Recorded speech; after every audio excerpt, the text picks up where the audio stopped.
Growing up as a Generation X kid, Christmas was a special time.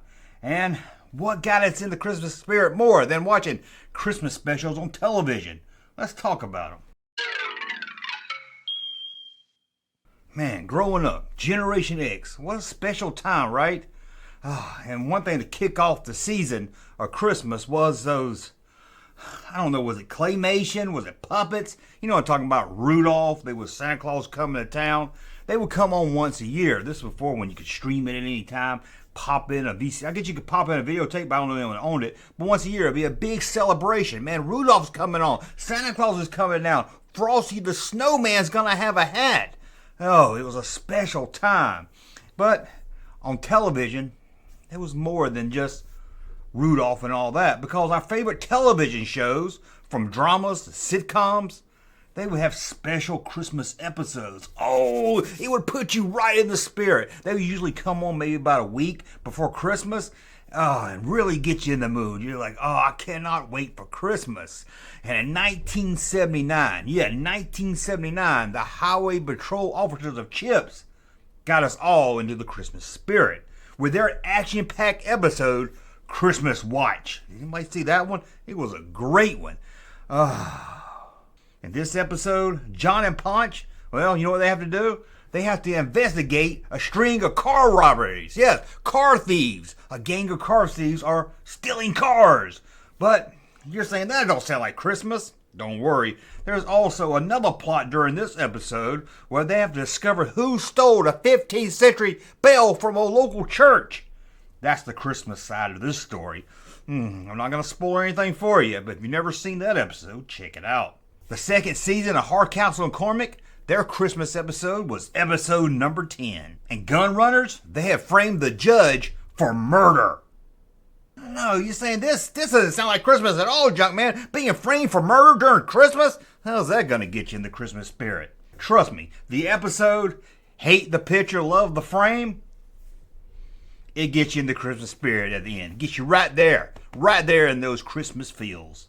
You'll be ho-hoing around the Christmas tree in no time. And one of my personal favorite shows of the 80s was Riptide. Remember Riptide? I love Riptide. And in 1985, they had a Christmas episode called Home for Christmas. Yeah, the gang all gets to go home. Nick, played by Perry King, of course, has to spend his Christmas arranging a funeral for a passed away soldier. But guess what? The gang finds out this soldier just didn't pass away of natural causes. He was murdered. And they have to spend the time investigating who murdered their friend's soldier. They got to celebrate Christmas, they got to bury their friend, and they have to find out who killed him. Man, it's going to be a long hour.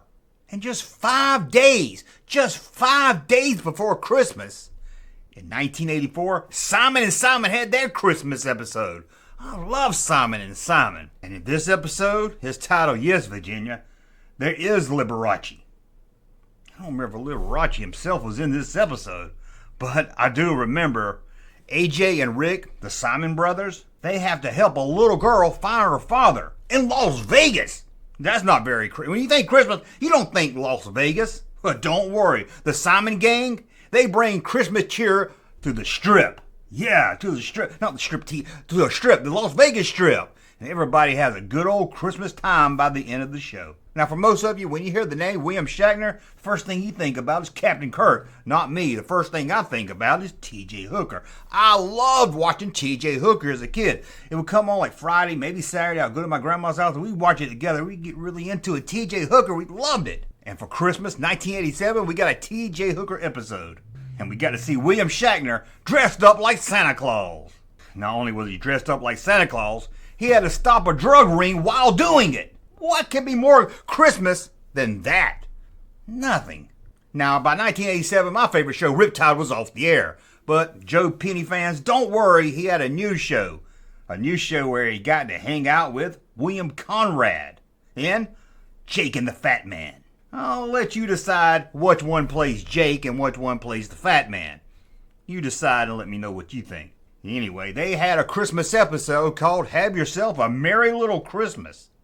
And boy, did we have a great Christmas watching this episode. Seems everybody's in the Christmas spirit except for Fat Man. Fat Man got his mind occupied. Why? Because someone's going around town dressed like Santa Claus, killing people. Well, don't worry, Jake and Fat Man find out who it was. He ends up in jail, and everybody has a good Christmas. That's what I like about these shows. They start off all dramatic, but by the end, everybody's having a happy Christmas. Now, the television show Magnum P.I., there was 2 Christmas specials during this series.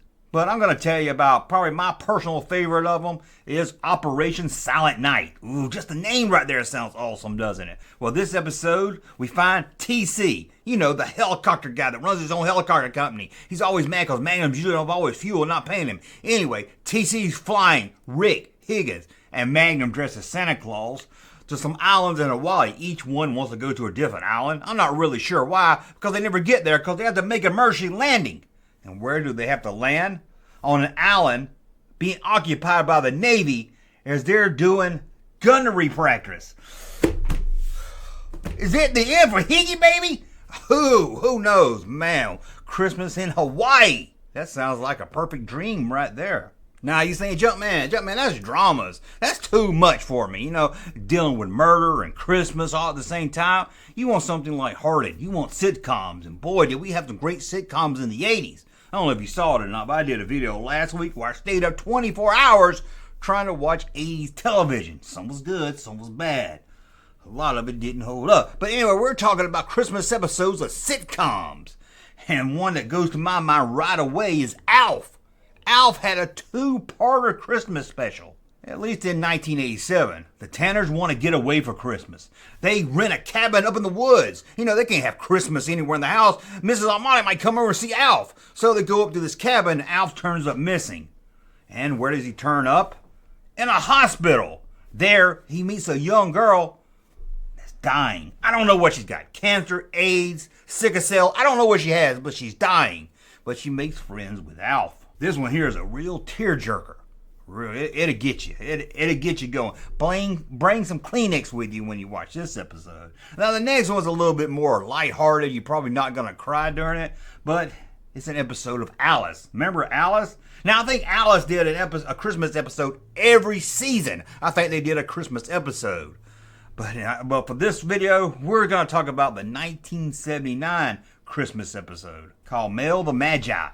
I don't know what a Magi is, but that's what they said the name of the episode was. Anyway, we find the gang right there at Mel's Diner. They're getting it ready for Christmas. They're all on edge because it's time for the Christmas dinner. They're going to have people all coming into the restaurant. They got to put up trees. They got to put up decorations. They got to get the turkey, the ham, whatever. They got to get it all cooked. And the whole time they have to watch out because Flo might get upset and say, Mel, kiss my grits. I hope. In this episode, she at least Christmas it up some. Maybe she said, Mel, kiss my holiday spirit grits. I hope she did something like that, Christmas it up. But who knows?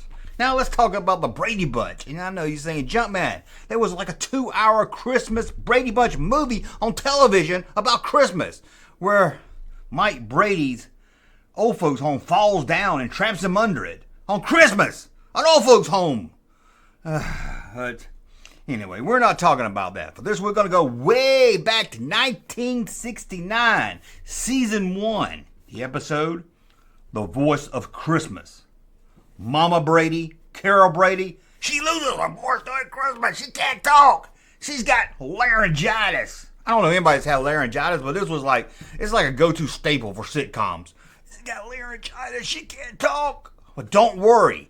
She takes little Sydney, the little one, the little one, youngest one in curls. They take Sarah to a mall Santa. And what does she do? She asks the mall Santa to give Mama her voice back. Now, Mike Brady finds out, and everybody's concerned, saying you can't make wishes like that. Santa's not a miracle worker. Sure, he can bring you presents. He can't just cure your mom from a disease. Well, wouldn't you know? Mom gets her voice back right in time to sing a big Christmas number at the end of the episode. That's a great one to watch. Then there's Season 5 of Different Strokes. Yep, Different Strokes, with an episode called Santa's Help. Yep, Santa Claus gets some helps. We find Santa Claus is a thief. It's not the real Santa Claus. It's a guy dressed up like Santa Claus, and he breaks into the apartment. Yeah, he breaks into the apartment. Mr. Drummond's apartment. You know, the Mr. Drummond, the guy that adopted Arnold and Willis and Kimberly, who's his daughter, Santa Claus, breaks into the apartment to steal the gifts. But don't worry. He kind of gets caught in the house, and Arnold shows up, and Arnold gives him a powerful lesson about the meaning of Christmas. It makes us all rethink the Christmas. I mean, we think the Christmas is all about presents and gifts. Well, Arnold sets us straight. And then there's the 1985 episode of Facts of Life. Yeah, Facts of Life. In this one, Blair's mom goes into labor on Christmas Eve. Will she ruin Christmas for everyone? Are they going to have to spend their Christmas standing and sitting around a hospital for 8 hours? Is the baby going to resent mom for being born that close to Christmas, feeling he got gypped on birthday presents? Who knows? Who even cares? And then, over in apartment J7, the Evans family, for good times. Yep, a Christmas episode. Seems Kevin has to work late on the day they plan to have the Christmas party. Oh no! What are they gonna do? Kevin! If you don't remember Kevin, he's the guy that came in, he married the daughter, it's after the dad died and everything. It was last season, nobody really cared anymore. People are like, who? Kevin! Kevin, he has to work. And they're all worried. They're like, we're gonna have a Christmas party. What? He has to work, he has to be at the party. But then Flora Evans comes up with a great plan. She saves Christmas. This episode should have been called Florida Saves Christmas. But what was our plan? Well, they're going to have the Christmas party where Kevin works. I don't know if they worked out with his boss or anything. Since Kevin's got to work, he ain't got time to be partying. But maybe they're going to do it in lunch break. I don't really remember all the details or anything. But yeah, Christmas for the Good Time family. The Evans are having Christmas. And we hadn't even talked about that rich spoiled kid on Silver Spoons. And during their run, they had 2 Christmas episodes. For season 2, they had This Was the Night Before Christmas. How they came up with that title, I don't know. But it seems Alfonso has learned that he can't spend the holidays with his mother. I don't know, maybe she's in jail or something. I don't remember the storyline or why she wasn't there. But she's not going to be there for Alfonso's Christmas. Oh, you think that's bad? Well, Freddie and his family found out they're going to be homeless for Christmas. Oh, man. One can't see mama, and the other one can't even see a home. But don't worry. I'm not gonna spoil it for you. But let's just say this. By the end of the episode, they all have a happy Christmas because they get to spend it with Erin Gray. And to me, that's a damn good Christmas when you get to spend it with her. Well, that's a look at some Christmas episodes growing up. There's some I missed. I could do a part 2. Maybe you want to see a part 2. Maybe you'll tell me about one of your favorite Christmas episodes in the comments below. Because we all love Christmas time. And Christmas, growing up in the 70s and 80s, watching Christmas specials on TV, that was almost as good as getting presents. Okay, it wasn't nowhere near that good. Hey, Junkman channel popping though. Thank you, sir, for that unsolicited testimony.